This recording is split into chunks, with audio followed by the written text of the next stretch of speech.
going to do this. Yeah. And I want to check the shakes out, because if they work,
Hi.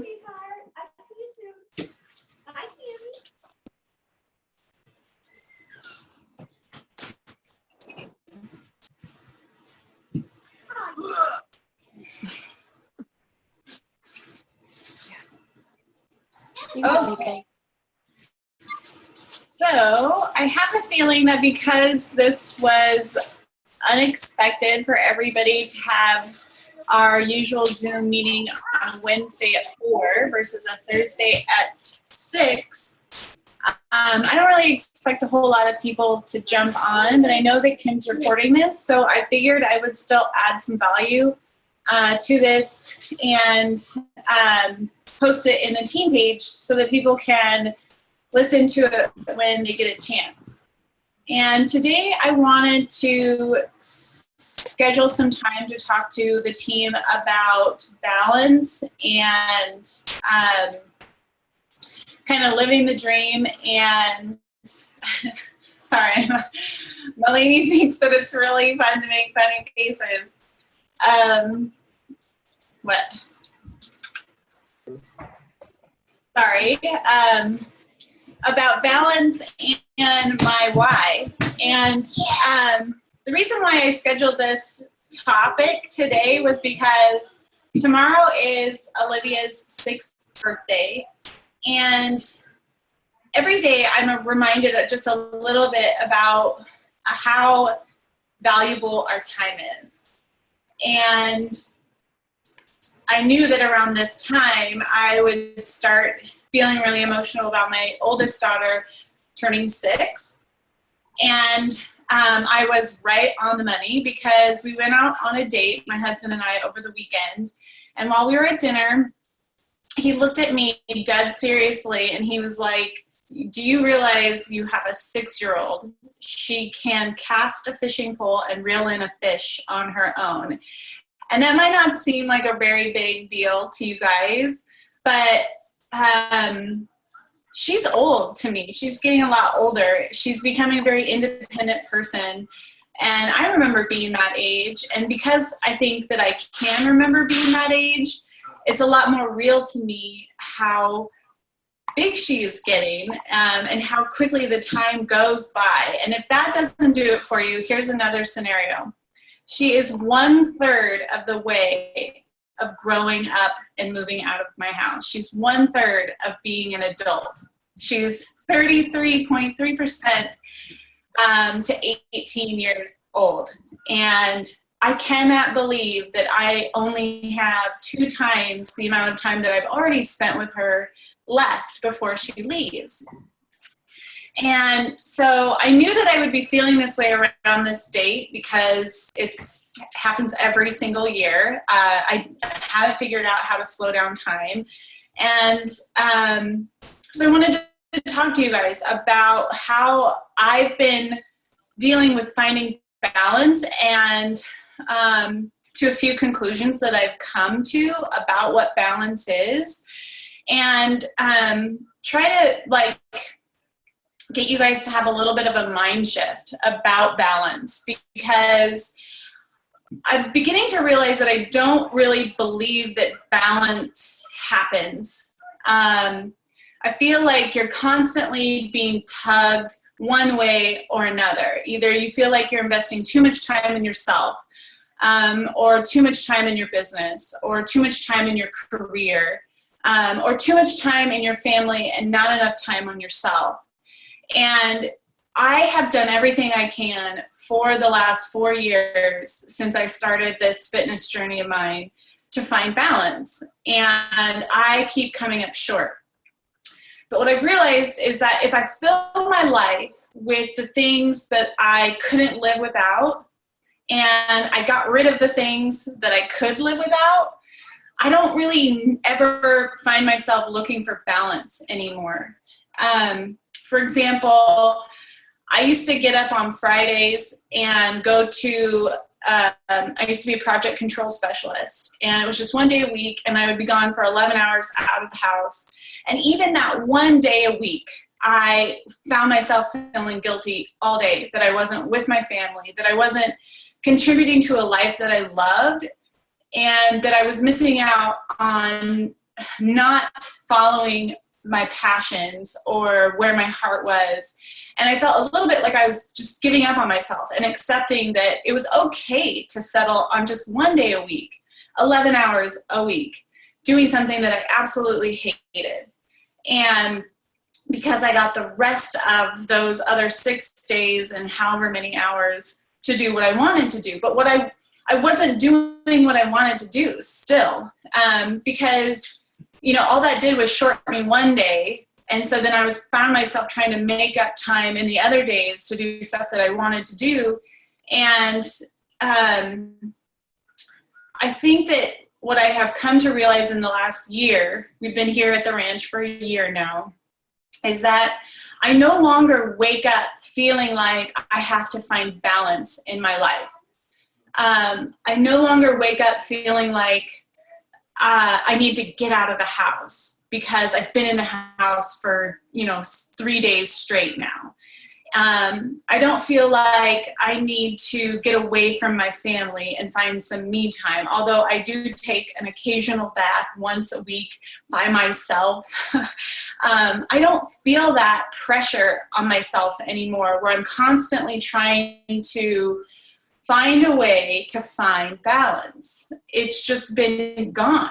And I don't know when it dissipated for me, but when I started to think about this business and the fact that I have been taking a little bit of a hiatus or a step back and only giving 60% to my, of my time, of my energy to my business, where I was giving a lot more, I found that I was totally okay with that. I thought that this job was balancing me, but my life balances me now, because I don't fill it with crap that I don't want to do.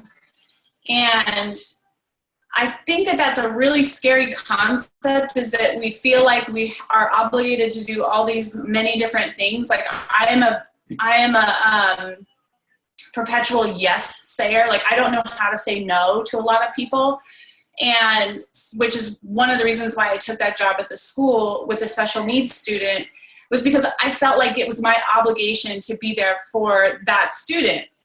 And I put that obligation on myself, not them. I could have said no, and they would have accepted it, and they would have found another alternative solution. And I resented going to that job because it wasn't what I wanted to do. It's not why I came out here.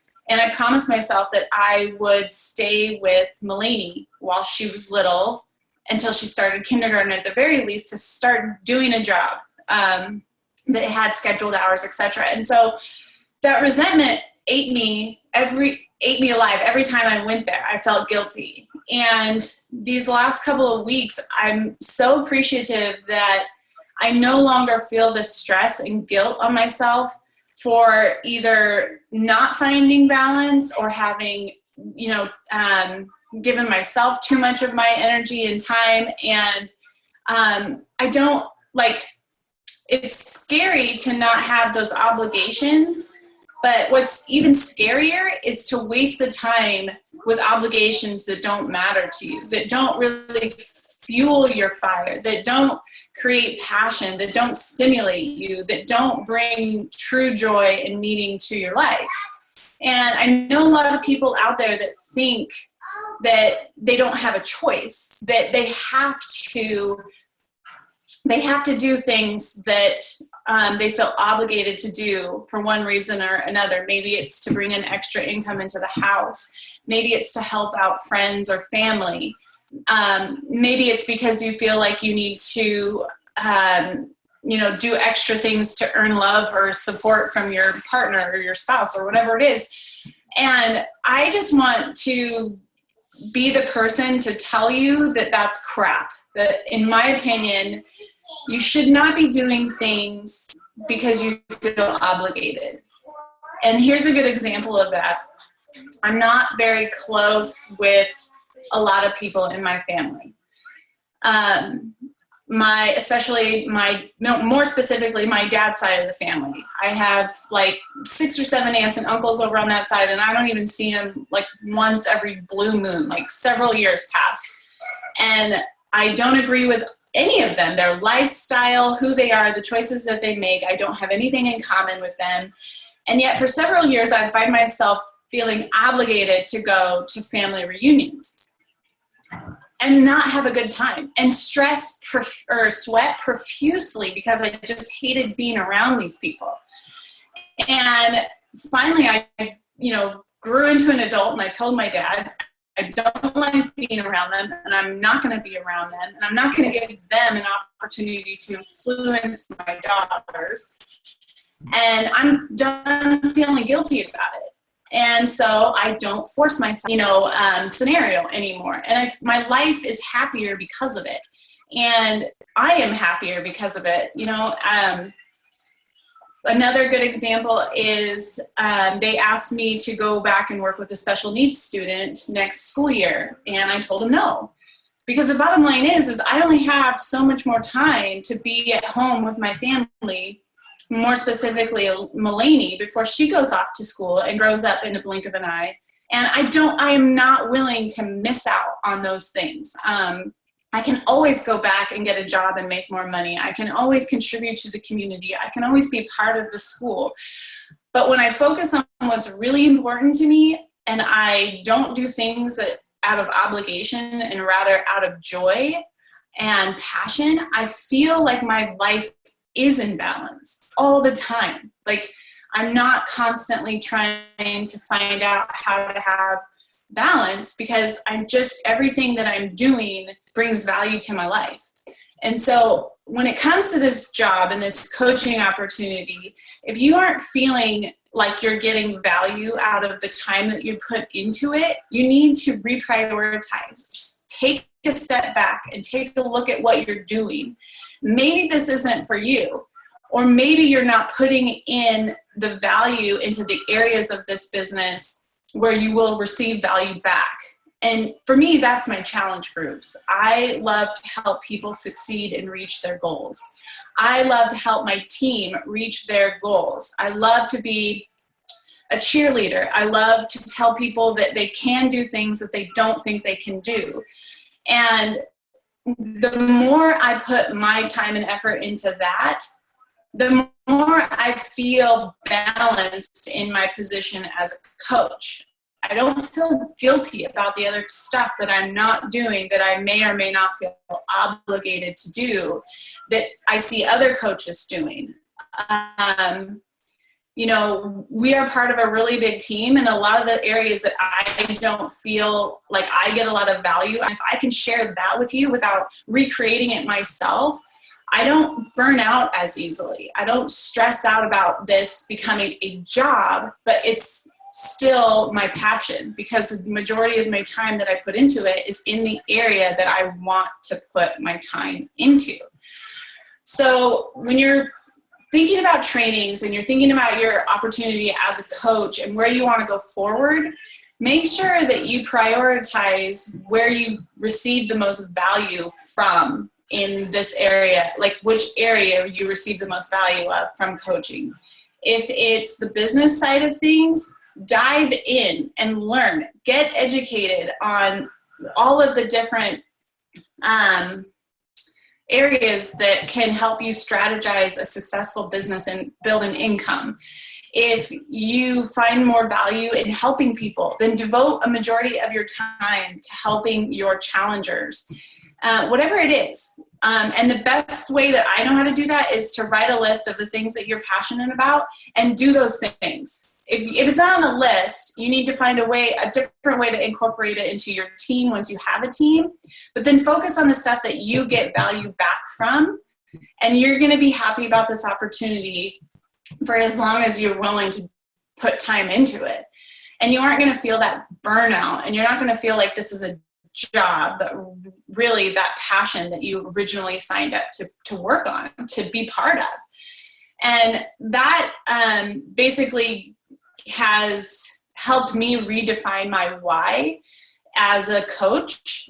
And, for a long time I just wanted to encourage and inspire as many people as I possibly could. I wanted a platform so that I could speak to a high volume of people about things that they didn't think that were possible for them. And I wanted to remind them that they are. And, I started out already into a fitness and healthy lifestyle as a coach. I was already eating healthy. I was already working out. I was a runner. But I joined this because I needed a community.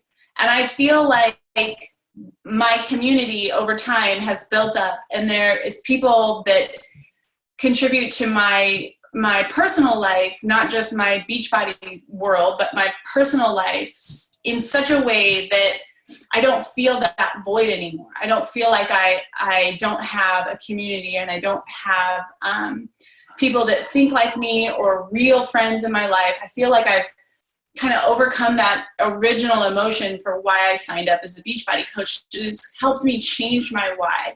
I need to focus on where I'm going forward from now. And, I feel like it's something that you have to accept, that it's going to change over time. Like, it's never going to stay the same. We as people, our human instinct, we change, annually, I swear, or whatever. We always change. It's just going to happen. And the same thing happens with your Beachbody opportunity. Is your why is going to consistently change. And that's okay. So it helps to do a little bit of self-reflect, reevaluate what you want going forward. And for me, I feel like I've limited where I will take this for myself. I've barely scratched the surface of my potential of getting outside of my comfort zone. And I feel like I've been in my bubble, in my little comfort nested area for enough time that it's time that I want to find what makes me uncomfortable now and go forward and do those things. And for me, that means I'm going to go get certified and become a PIU certified instructor, and I'm going to teach classes here, and I'm going to use that to my advantage. And then I would like to start working on more personal development. I'll read things here and there, but I never really fully submerge myself. And I want to see what that does to my mind and my focus and my energy. And June 11th, I think that was Saturday, graduated from Oregon State University. I'm going to have a lot of time on my hand, and I want to use this time to find out where I want to go forward, whether it's building a team, whether it's expanding and reaching out into the community more, whether it's building a business, like a legit business, get organized from the ground up. Or if I just want to continue to treat this like it's, a hobby, and that's me going forward. And so, I just wanted to share that, my why right now has been resting on 80% of my team, 20% building a business. And right now I want to find out where my passion lies and go forward so that I am getting the most for the time that I'm willing to put into this. And I feel like we have a lot of very inspiring people on this team that it's challenging me to find the next best version of myself. So I want to encourage everybody to, you know, take a really hard look at what you want going forward and say no to those things that don't add value to your life and stop making them feel like making yourself feel like you're obligated to do those things, and really focus on your why. And if you don't know what your real why is, again, you need to put pen to paper, write a list, have a conversation with people that you trust, and work through what you're strong at, what you're weak at, and find out where you need to go and how you need to go forward so that you can. And together, I feel like as a team, I want to see a lot of people pushing forward in their journey rather than just kind of writing this idly week after week after week. You know, it's already the middle of June, and I don't even know how that happened, because I remember in like November and December, like it was yesterday, when it was like, I am back and I am stepping up my game. And I feel like I stepped up my game, and now what? And so I need to find that next level, and I need to bring you guys to your next level. So I want to start having bigger conversations about why we're here and where we get our value from and how to go forward with it. And I feel like I had a couple of announcements. Next week, Thursday's team Zoom is at 6 p.m. and we have Brittany Spain, who is a 5-star Diamond Elite coach. I want to get as many people on that call as possible. I met her at a leadership retreat that I went to last February, and let's just say that when she speaks, you can't do anything but listen. So I want to see how she can influence your life and bring positive energy into your life. And she's like a 1 in a million kind of person, not like anyone else I've ever met. So I'm really excited that she, you know, is willing to come and do this for our team. And I'm just hoping that we can get as many people on it as we can. I bet Steph's going to tune in. Maybe Becca, who knows. But anyway, I hope you guys can all rest of your Thursday and post any comments or questions you have below. And yeah, that's it. Kim, thanks so much for setting this up for us again. And Lindsay, both of you guys, thanks for being on. I don't know if you guys have anything you want to talk about while I've got you real quick. I love all the babies.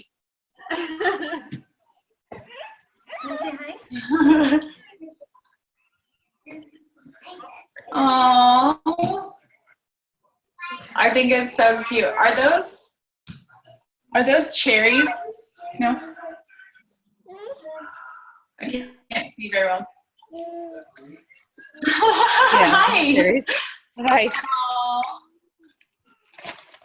They're so cute. Okay, guys, I'm going to sign off. I get to go to a board meeting. So I'm going to get off of here and go learn about our health community. So, thanks, guys. I'll see you later. Thanks. Oh, shoot.